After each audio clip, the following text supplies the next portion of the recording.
नमस्कार दोस्तों, हमारा आज का वीडियो यूएन के उस डिसीजन के ऊपर है जिसमें कहा गया है कि 2 स्टेट सॉल्यूशन होना चाहिए।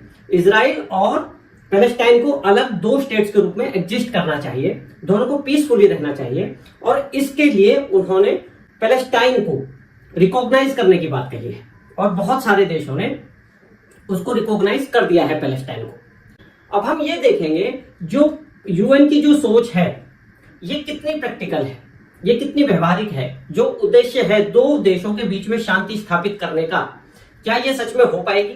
जो ये प्लान है ये कैसे पूरा हो पाएगा?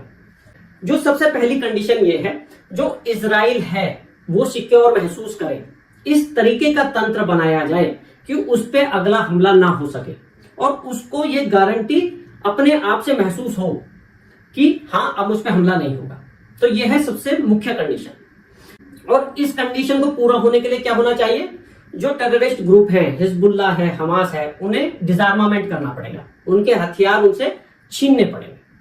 और उससे भी पहले हमास हिजबुल्लाह केवल नाम है, हमास नहीं होगा तो कोई और होगा। बात विचारों की है, बात को एग्जिस्टेंस के भाव की है। तो वहां की जो जनता है पैलेस्टाइन की, जब तक उनको समझ में नहीं आएगा कि हमें को एग्जिस्ट करना है, हमें साथ में रहना है और इसके अलावा कोई सॉल्यूशन नहीं है, तब तक इस तरीके के समाधान कुछ काम नहीं आएंगे। अब देखिए, जो इंटेंशन है पैलेस्टाइन की, जब तक वो चेंज नहीं होगी, जब तक वो विचारधारा चेंज नहीं होगी, आज वो कमजोर है इसलिए प्रेशर में है। जैसे ही उसकी ताकत बढ़ेगी वो फिर से हमला करेगा। कहने का मतलब ये है कि रिकॉग्निशन देने से कुछ नहीं होने वाला। जब तक पब्लिक के अंदर काम ना किया जाए, उनकी विचारधारा को बदलने के लिए, उनकी विचार को पॉजिटिव डायरेक्शन में चेंज करने के लिए जब तक काम नहीं होगा, ये चीजें काम नहीं कर पाएंगी।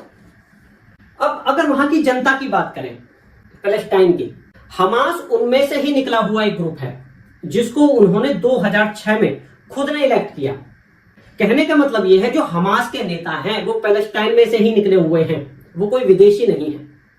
और अगर आज भी इलेक्शन हो जाए तो बहुत संभावना है कि वहां के लोग हमास को फिर से चूज कर लें।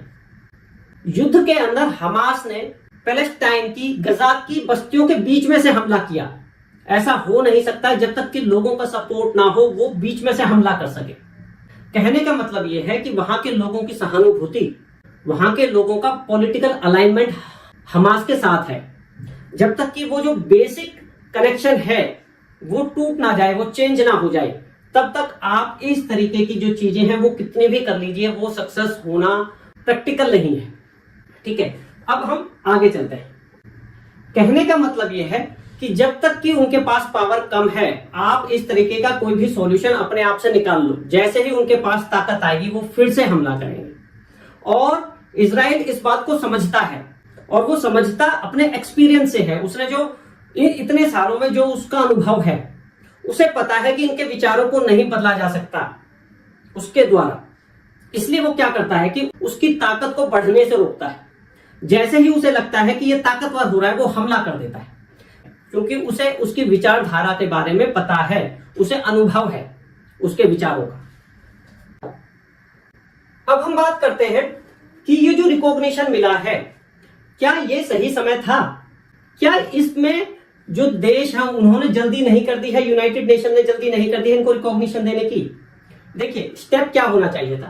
पहले जो है वहां पे शांति बहाल की जानी चाहिए थी, रिस्टोरेशन का काम होना चाहिए था, बस्तियों को बसाने का काम, हॉस्पिटल्स के काम, वो चीज होने चाहिए थे।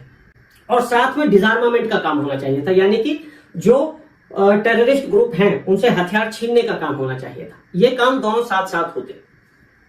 फिर जो लोग हैं वहां के, जो वहीं के जो रहने वाले हैं पैलेस्टाइन के, उनमें को एग्जिस्टेंस की भावना डेवलप करनी चाहिए थी। उन्हें यह फील होना चाहिए था कि हमारे पास यही एक विकल्प है शांति का और हमारे पास कोई विकल्प है ही नहीं। उसके बाद ये रिकॉग्निशन दिया जाना चाहिए था एज अ रिवार्ड, यानी कि उनको यह महसूस होना चाहिए था कि को एग्जिस्टेंस में क्या फायदा है। अभी आपने इसको रिकॉग्निशन को देकर गलत मैसेज ये दिया, उन्हें ये लगेगा कि ये हिंसा की वजह से, वायलेंस की वजह से हुआ है, जबकि ये वहां पे पीस रिस्टोर करने के बाद दी जानी चाहिए थी एज अ रिवार्ड। तो ये जो है इसका जो मैसेज है वो गलत जा रहा है टेररिस्ट लोगों में, पैलेस्टाइन की जनता में। तो अब क्या हुआ, अगर इन्होंने जब ये शुरू में ही दे दी है मान्यता, तो अब इनकी बार्गेनिंग पावर खत्म हो गई है। इसको एज अ बार्गेन पावर इनको यूज करना चाहिए था मान्यता देने को। अब इन्होंने वो शुरू में ही अपना कार्ड खेल दिया है रिकॉग्निशन देने का। इनकी मूल भावना है कि हम पहले रिकॉग्निशन देते हैं, फिर उससे हमें लोगों में जो है विश्वास स्थापित करने का मौका मिलेगा, हमें बहाना मिलेगा इस बात को कहने का, देखो हम आपका भला करना चाह रहे हैं, तो वो हमारी बात मानेंगे, जबकि है उल्टा। इसको as a bargain tool use करना चाहिए था।